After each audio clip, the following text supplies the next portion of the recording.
Jadi pertama saya akan menjelaskan background singkat dari VirtualBox. Jadi VirtualBox ini pada awalnya dikembangkan oleh sebuah perusahaan Innotech GmbH, yaitu perusahaan software Jerman yang pertama kali dirilis pada tahun 2007. VirtualBox ini menjadi pilihan yang dapat diandalkan dan mudah diakses untuk virtualisasi, baik untuk penggunaan pribadi, pengembangan profesional, atau lingkungan perusahaan. Kemudian selanjutnya saya akan menjelaskan fitur-fitur apa saja yang dimiliki oleh VirtualBox. Pertama, portabilitas. Untuk portabilitas sendiri, VirtualBox mendukung semua sistem operasi 64 bit sebagai host, termasuk Windows, macOS, Linux, dan Oracle Solaris. Nah, tidak seperti hypervisor bare metal yang beroperasi langsung pada hardware, VirtualBox adalah hypervisor tipe 2 yang di host. Nah, artinya ia berjalan di atas sistem operasi yang sudah ada, sehingga Anda dapat menggunakan VirtualBox bersama aplikasi lain tanpa memerlukan hardware khusus. Nah, kemudian yang lebih mengesankan lagi adalah kompatibilitas lintas platformnya, karena VirtualBox sendiri memungkinkan Anda untuk membuat mesin virtual pada satu host seperti misalnya Windows, kemudian menjalankannya dengan mulus di OS lain seperti Linux. Nah, ini karena format dan file dan gambar yang sudah terstandarisasi. Kemudian VirtualBox sendiri mendukung Open Virtualization Format atau OVF yang membuatnya mudah untuk mengimpor atau mengekspor mesin virtual, bahkan jika dibuat dengan software virtualisasi yang berbeda. Kemudian terakhir untuk pengguna cloud, VirtualBox ini terintegrasi dengan Oracle Cloud Infrastructure. Nah, Anda dapat mengekspor atau mengimpor mesin virtual ke cloud, kemudian menyederhanakan pengembangan dan penyebaran aplikasi di lingkungan produksi. Next, ada Guest Editions. Nah, Guest Edition adalah paket software yang dapat diinstal di dalam sistem operasi Guest yang didukung. Nah, paket-paket ini meningkatkan kinerja dan juga mengaktifkan fitur-fitur canggih. Misalnya share folders yang memungkinkan Anda untuk mengakses file host secara langsung dari OS Guest. Lalu ada Seamless Windows yang memungkinkan Anda untuk menggunakan aplikasi Guest seolah-olah aplikasi tersebut jalan secara native di desktop host Anda. Kemudian ada fitur canggih lainnya seperti penyesuaian resolusi video otomatis, di mana layar Guest secara otomatis mengubah ukuran atau beradaptasi dengan ukuran Windows Anda. Kemudian bagi mereka yang bekerja dengan aplikasi yang bersifat grafis intensif, VirtualBox mendukung virtualisasi 3D yang mempercepat grafis 3D untuk pengalaman pengguna yang lebih lancar dan juga lebih responsif. Kemudian yang ketiga ada hardware support. Nah, hardware support atau dukungan hardware yang komprehensif, VirtualBox ini dilengkapi dengan dukungan hardware yang luas, memastikannya dapat menangani beragam kasus pengguna secara efektif. Pertama, VirtualBox mendukung multiprocessing atau SMP yang memungkinkan Anda mengalokasikan hingga 32 CPU virtual per mesin virtual. Nah, ini sangat bermanfaat untuk aplikasi yang membutuhkan banyak sumber daya. Kemudian untuk konektivitas sendiri, VirtualBox menyediakan dukungan perangkat USB. Jadi Anda dapat menghubungkan perangkat USB tersebut tanpa perlu driver tambahan pada host. Dan fitur lainnya juga patut disoroti adalah dukungan ACPI. Karena dukungan ACPI ini memastikan fitur manajemen daya seperti penghematan energi yang tersedia dalam sistem operasi Guest. Lalu ini ada beberapa unique features atau fitur unik yang dimiliki oleh Virtual Machine VirtualBox. Jadi VirtualBox sendiri mendukung resolusi multi-layer sehingga mesin virtual dapat menjangkau beberapa monitor host. VirtualBox juga menyediakan dukungan ISCSI yang memungkinkan mesin virtual untuk terhubung langsung ke server penyimpanan ISCSI. Ini mengurangi overhead dan juga meningkatkan kinerja untuk operasi penyimpanan yang intensif. Untuk administrator jaringan sendiri, boot jaringan PXE memungkinkan mesin virtual untuk melakukan booting dari jarak jauh melalui jaringan. Hal ini sangat berguna untuk penyebaran dan juga pengujian sistem. Kemudian ada salah satu fitur yang paling fleksibel di VirtualBox Machine, yaitu Snapshot. Melalui Snapshot ini, Anda dapat menyimpan status mesin virtual dan juga mengembalikannya kapan saja. Jadi ini lebih mudah untuk bereksperimen tanpa risiko. Kemudian Snapshot Multi-Generation bahkan memperbolehkan atau mengizinkan Anda untuk membuat bahkan status VM atau virtual machine yang memungkinkan konfigurasi alternatif. VirtualBox memperkenalkan juga unique feature seperti Group VM atau VM Groups yang memungkinkan Anda untuk mengatur dan mengelola beberapa mesin virtual secara kolektif. Ini termasuk nested hierarchy untuk mengatur yang lebih kompleks dan kemampuan untuk seperti start, stop, atau mengatur ulang atau mematikan grup hanya dengan satu tindakan saja. Dan yang terakhir ada fitur modularitas dan kontrol. Jadi VirtualBox sendiri dirancang dengan arsitektur yang bersih. Hal ini bisa dilihat dari software ini memisahkan kode klien dan server untuk fleksibilitas. Hal ini memungkinkan pengguna untuk berinteraksi dengan VM melalui beberapa UI. Misalnya ada antarmuka pengguna grafis atau GUI yang menyediakan manajemen visual mudah. Kemudian ada CLI yang memungkinkan pembuatan skrip dan otomatisasi.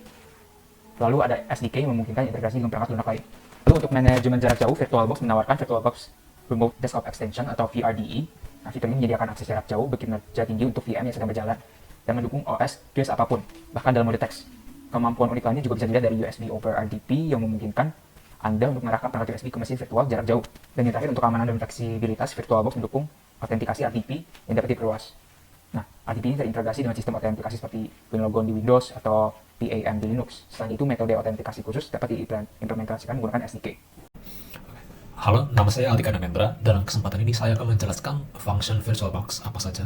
Dan yang terakhir adalah product overview dari VirtualBox. Oke. Apa itu VirtualBox? VirtualBox itu adalah perangkat lunak untuk virtualisasi sistem operasi yang mampu membuat server desktop dan sistem operasi menjadi sebuah bentuk nyata. Apa saja yang bisa dilakukan? Berikut saya akan menjelaskan lebih dalam. Yang pertama adalah menjalankan operasi sistem apapun. VirtualBox dapat menjalankan sistem operasi apapun selama mesin host memiliki sumber daya yang diperlukan. Hal ini memungkinkan pengguna untuk menjalankan aplikasi yang bekerja pada sistem operasi tertentu, bahkan jika mereka memiliki sistem operasi yang berbeda pada mesin host mereka. Yang kedua, memastikan redundansi dan keamanan yang kuat. Mesin virtual pada dasarnya adalah wadah yang dapat dibangunkan, dibekukan, dicadangkan, disalin, dan ditransfer di antara host. Hal ini memungkinkan pengguna untuk bereksperimen seperlunya dalam lingkungan komputasi virtual. Kebutuhan untuk proses pencadangan dan pemulihan yang panjang juga dihilangkan tanpa mengorbankan redundansi. Hal ini memungkinkan resolusi yang mudah untuk masalah-masalah kritis, seperti perangkat lunak yang tidak terinstall dengan benar atau infeksi sistem cache dengan virus. Berikutnya adalah mengembangkan cross-platform software. Mesin virtual menyederhanakan pengembangan perangkat lunak dan alur kerja penguji di berbagai platform. Misalnya pengembangan aplikasi dengan versi platform untuk platform seluler dan desktop dapat dilakukan pada titik akhir yang sama menggunakan VirtualBox. Berikutnya adalah mengurangi biaya infrastruktur. Komputer modern dan canggih hanya menggunakan sebagian dari kekuatan pemrosesan mereka untuk menjalankan beban sistem yang rendah. Oleh karena itu, penerapan VirtualBox skala besar di lingkungan bisnis dengan kasus pengguna yang relevan dapat membantu mengurangi biaya infrastruktur secara signifikan. Berikutnya adalah penggunaan software yang mudah. Vendor bisa memanfaatkan mesin virtual untuk mengirimkan konfigurasi software siap pakai secara langsung kepada pengguna. Misalnya menginstal dan mengonfigurasi server email pada perangkat biasa adalah proses yang panjang dan rumit.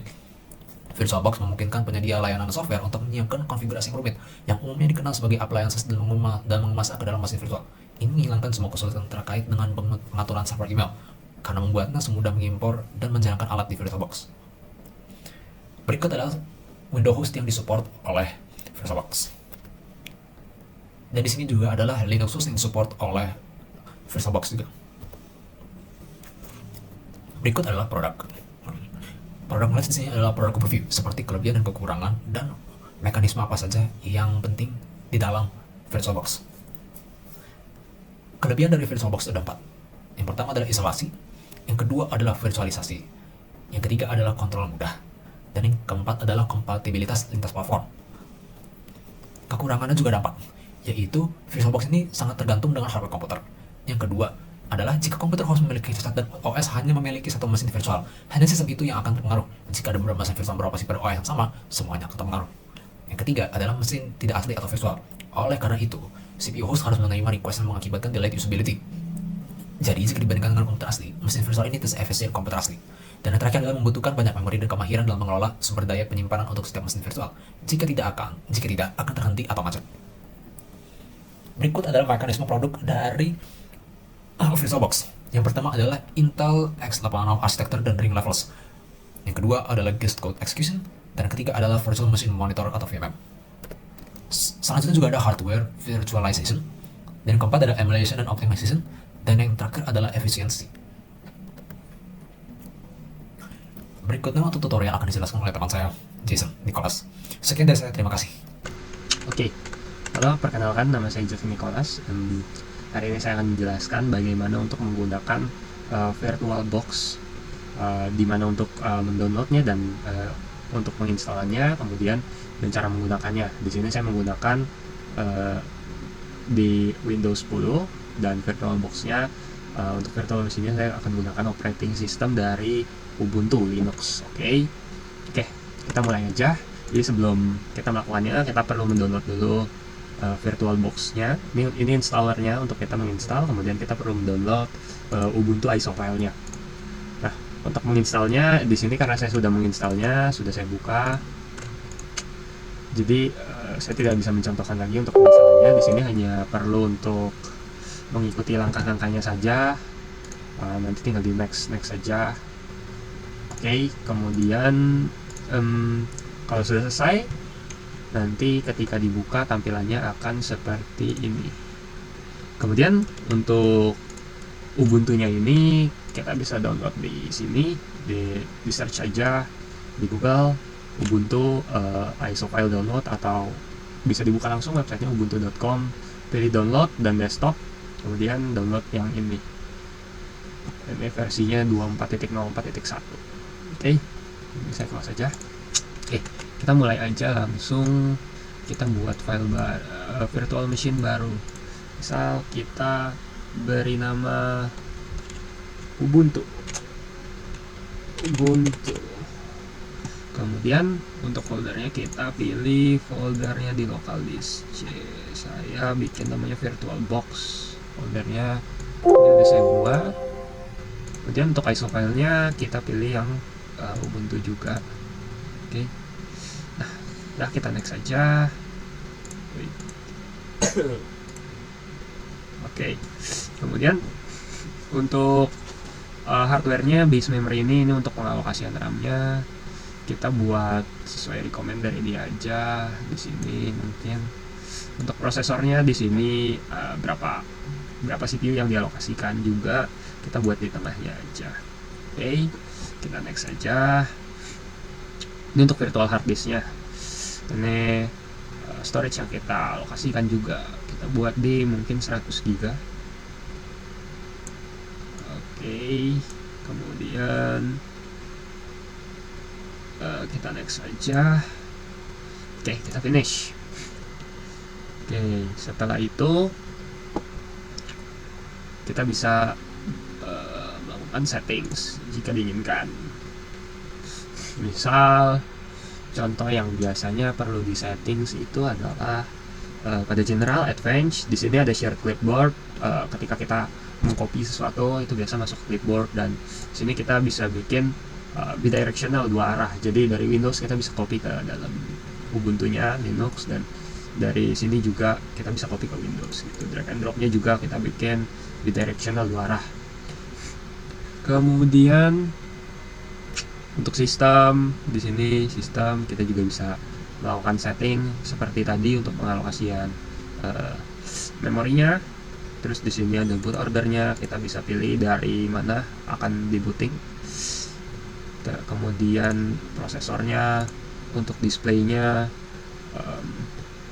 kita bisa memilih VRAM yang mau dialokasikan berapa. Kemudian monitor count-nya, misal VRAM yang mau dialokasikan kita fullin juga nggak apa-apa. Dan untuk storage di sini ini kita udah pilih ya ISO filenya yang tadi. Oke. Kemudian ada settingan audio, network ini bisa di enable aja. Kemudian attach-nya bisa dipilih. Ini sumber internet kita nanti di virtual machine-nya bisa dipilih mau dari mana. Kalau ini saya dari Gigabit Ethernet, berarti ini dari kabel RJ45 port saya. Oke. Kemudian ada settingan buat USB dan lain-lainnya, ada share folder. Oke, kita begitu aja untuk settingannya. Itu bebas, sesuai preferensi masing-masing, boleh diikuti dan boleh tidak diikuti. Kemudian untuk melakukan untuk membukanya kita hanya perlu melakukan start. Oke, kita tunggu saja.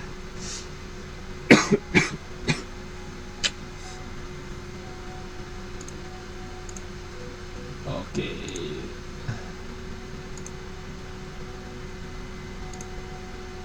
Oke, kita close saja. Nah, untuk menginstalnya ini kita tidak bisa menggunakan mouse dulu di awal. Kita pakai tanda panah atas dan bawah. Kita try to install aja langsung, dan kita langsung enter aja.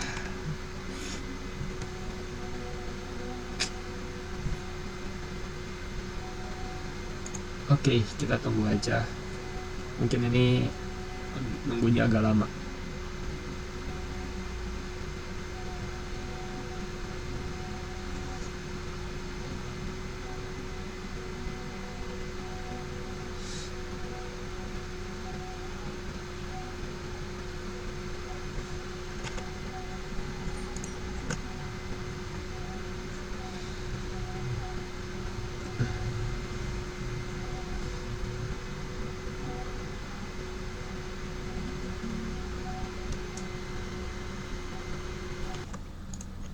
Oke, kurang lebih tampilannya seperti ini kalau Ubuntu-nya sudah berhasil berjalan. Oke, kita tinggal pilih bahasa aja di sini. Kita pilih bahasa Inggris, kemudian di sini ada accessibility-nya. Ini kita next aja, kita skip aja dulu. Untuk keyboard layout-nya kita juga pakai yang English. Connect to internetnya kita pakai wired connection aja. Karena yang tadi kita pilih itu dari Ethernet juga. Kemudian kita mau install Ubuntu,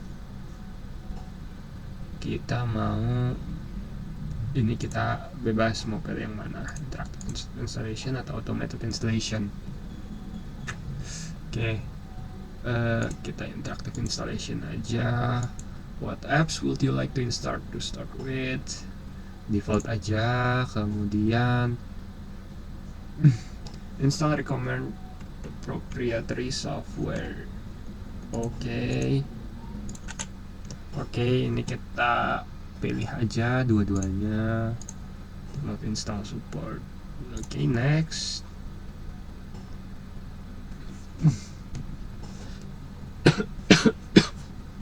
Ini untuk installnya kita pakai yang erase disk and install Ubuntu aja. Jadi di sini kita mau format disknya gitu. Ini kita langsung next aja. Untuk namanya kita kasih nama, misal nama saya Jason. Oke, computer's name udah otomatis terisi. Passwordnya kita isi sama aja 12345. Oke, next. Untuk lokasinya di Indonesia, Jakarta, betul. Review choice. Oke, ini hanya review aja, kita langsung install aja. Oke, untuk installation di sini mungkin makan waktu cukup lama juga. Jadi kita tunggu saja. Oke, kurang lebih tampilannya seperti ini. Kalau Ubuntunya sudah selesai terinstall, kita coba restart now aja.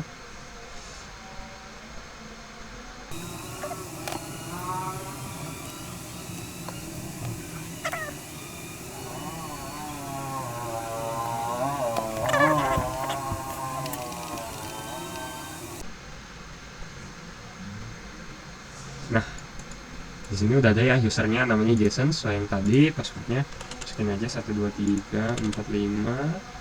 Kemudian kita enter aja buat masuk.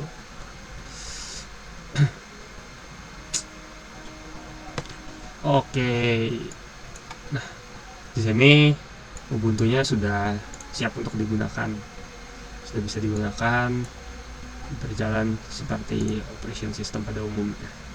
Nah, di sini pasti muncul instruction untuk welcome to Ubuntu. Kita ini tinggal next aja dan ikutin aja alurnya seperti apa. Oke,